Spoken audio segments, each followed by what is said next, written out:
And we begin this morning with that explosive White House meeting last week between President Trump and House Speaker Nancy Pelosi on Thursday.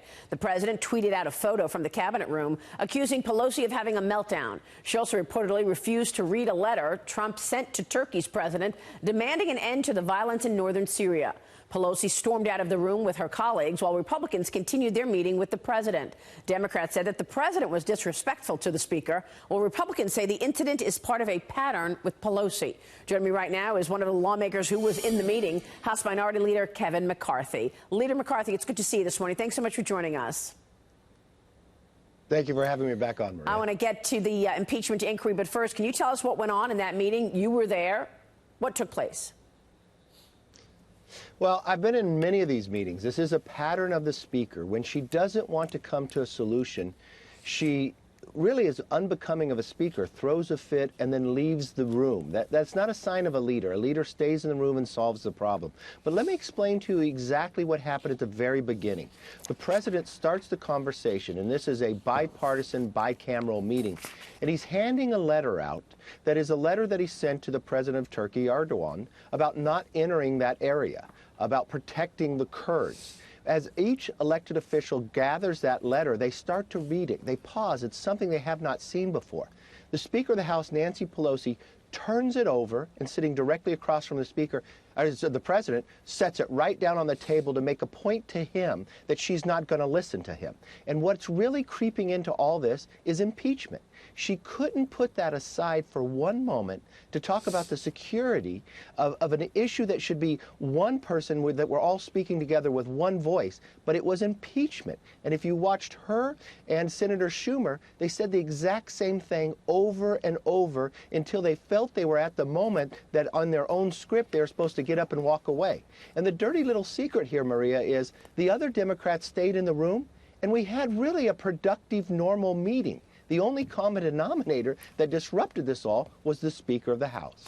So what are you going to do as the leader of the GOP right now in the minority if you can't get anything done and it's all about impeachment? Now, you sent a letter to Nancy Pelosi asking her 10 questions. You said that she only answered 2 of them. Tell me what you want to know and explain the impeachment process to us. Well, first of all, you have to think, and your viewers have to understand, what does impeachment mean? Impeachment is the most serious thing that an elected official could almost do. It is removing an individual who is duly elected. So you should not take this lightly. You should not bring politics into it, and you should make sure you have a fair process. In this letter I sent to the Speaker of the House, laid out 10 questions. These aren't 10 questions that I made up. This is the process used for President Nixon and President Clinton.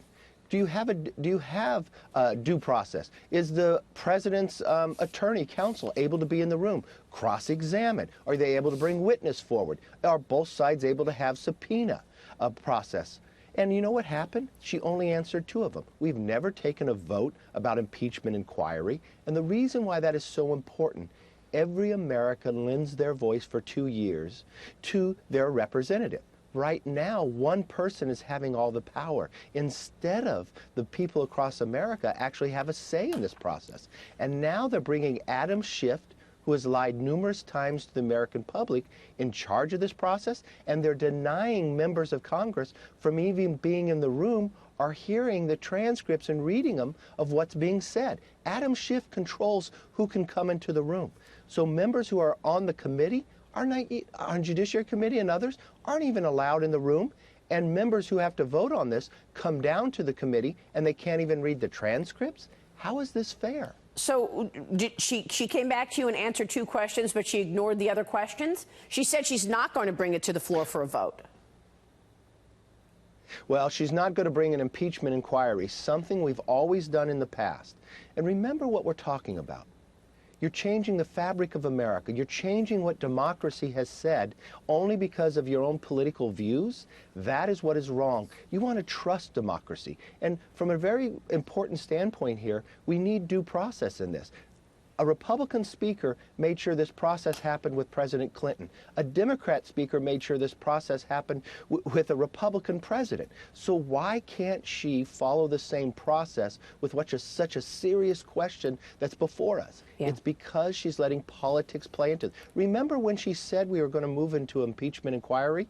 If she waited 48 hours until she read the transcripts of that phone call with President Trump and the President of Ukraine, we would not even be in this mess. Yeah. We've already put America through a 2-year nightmare, and they're trying to do it again. Well, the 2-year nightmare about collusion and President Trump, which then we learned definitively that was not the case. Let me take you back to something you just said, because you said after that meeting at the White House that you went on to have a productive meeting, the Republicans and the Democrats within that meeting at the White House. Did you make a decision in terms of bringing the vote on sanctions on Turkey, given the fact that they did go into Syria and the chaos is still worsening today? We had discussions, and it was Democratic senators and Democrat congressional members in the key committees. We had a discussion with the president, with the Secretary of Defense, the General of Joint Chiefs, and it was a very open discussion where people had differences of opinion, but they weren't yelling, they weren't getting up and walking away. And what we really learned in that meeting was the president was telling us his concerns, but also that you had the Vice President Mike Pence, the Secretary of State of Mike Pompeo, landing in Turkey at that moment, trying to acquire a ceasefire, which they were successful in. A ceasefire that could save the Kurds' lives, give them a time to actually move out, get a safe zone in there.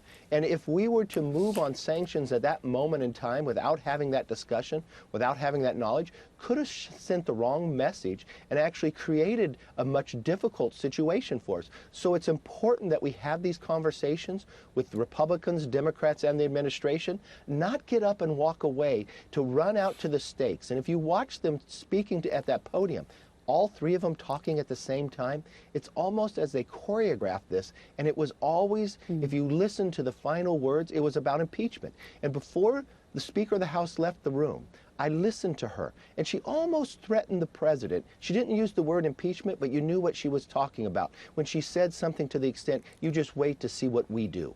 Wow. I mean, that is an unbecoming of a speaker, and more importantly, that's not a real leader. A leader can have disagreements, and I have difference of opinion, but I stay in there to try to find a solution. Wait till you see what we'll do. All right, we want to take a break. I want to get your take on whether or not you want to see Adam Schiff step down. I know that there is a resolution which will be taken up this upcoming week. Back with House Minority Leader Kevin McCarthy. Congressman, we were just talking about Turkey. Before we move on to Adam Schiff, because I want to ask you about that resolution this upcoming week, do you expect you will vote on sanctions against Turkey this upcoming week? No, I do not believe we're going to vote on it as I see the schedule going forward. And what I think would be appropriate at this moment in time, to have the Vice President and the Secretary of State come and brief us on their meeting with President Erdogan and others, and where we currently are in this situation and what is the strategy going forward. I think the administrative branch, the executive branch should come in and brief us so we're all on the same page and have all the same information. All right, let me move on to Adam Schiff and, of course, your colleagues bringing this resolution to try to censor Adam Schiff. Where are we on that? And you're expecting that vote this upcoming week? That will come up on Monday. And why we're doing this, remember, Intel Committee is different than any other committee. They have exclusive information that other members of Congress never get about Intel and others. To be the chairman of the committee, and remember what this individual has done, Adam Schiff. First, he lied to the American public that he had proof beyond circumstantial evidence, and we went through a 2-year nightmare. He then went on and he lied when he sat as chairman of the committee of what he wanted to be in that phone call, but was not. It was so powerful that the Speaker of the House on national television, with George Stephanopoulos, said what Adam Schiff said was correct, which would put us into jeopardy. And now we find out that he lied to the American public when it came to the whistleblower, that his staff actually met with him. He's become a fact witness, and the Democrats have now put him in charge. So those are 3 times that he's lied to the American public, and especially when they get the exclusive classified information that we need to trust those individuals who are on the Intel Committee. I think it's only proper that the House itself censure this individual. And it'll be a real question for these Democrats. Would they not stand up for the truth, knowing and seeing and listening to this man continuing to lie to the American public? Well, I mean, can anything come of that, though? You are in the minority. I mean, let's say all the Republicans vote for that. What does that mean in terms of actually removing Adam Schiff? It has nothing to do about being a Republican or a Democrat. This has to be to the integrity and the truth of the individual themselves. This individual is given the responsibility to be the head of the Intel committee that actually sees the classified information that members of Congress never see. And he lies to the American public about it, but no, more importantly, he lies to his own members that put us in jeopardy. The very least we can do is censure him. That's not removing him from committee, which I would like to do, and I called for back in March when he lied the first time. But at the very least, this goes to the honesty, the integrity of the House of the Representatives. If they cannot stand and censure him when they knowingly look at him lying 3 separate times to the American public and to the U.S. House of Representatives, it says a lot about their putting politics before people, and they only care about impeachment instead of standing for the truth. It's very tough to look at what's happening in Washington today with the vitriol. Do you expect anything legislatively to get done before 2020? The Democrats have done nothing in this Congress. And Maria, you know this more than anybody in your business sense. Here we are that Mexico and Canada have become our #1 and #2 traders. We have United States, Mexico, and Canada agreement sitting before us where Mexico has ratified it. Canada has been sitting and waiting, and now they have an election today. And we have a president negotiating with China, our #3 trader, next month. We would only be stronger had we ratified this agreement with our top 2 traders sitting and negotiating with our #3 trader. But the only person that has the power for that to come up is the Speaker of the House, and everybody knows if she called it up, it would pass. But she cares more about tearing this president down instead of building this country up. It's really a shame. Okay, real quick on Mark Zuckerberg. You met with him. There seems to be a feeling on both sides of the aisle that these companies, social media, are more powerful than they ever have been before. And you have been pushing this idea of the right to your knowledge of what they're doing with our data. Tell me what's happening with Facebook and if you see any regulation coming in terms of big tech. Well, Maria, I have to thank you because you're one of the few that do call them out. Big tech has become so powerful and so influential that 95% of all searches go through Google. They have a certain amount of power. So we've called them out when they have tried to suppress conservative vote or conservative thought. But something happened different last week. Mark Zuckerberg, the CEO of Facebook, went to Georgetown, and he actually stood up for free expression. And we know free expression is still the best business model in the world. And one thing has happened. Look what China just tried to do to the NBA commissioner. Tried to get a general manager fired for standing up for free speech of those in Hong Kong.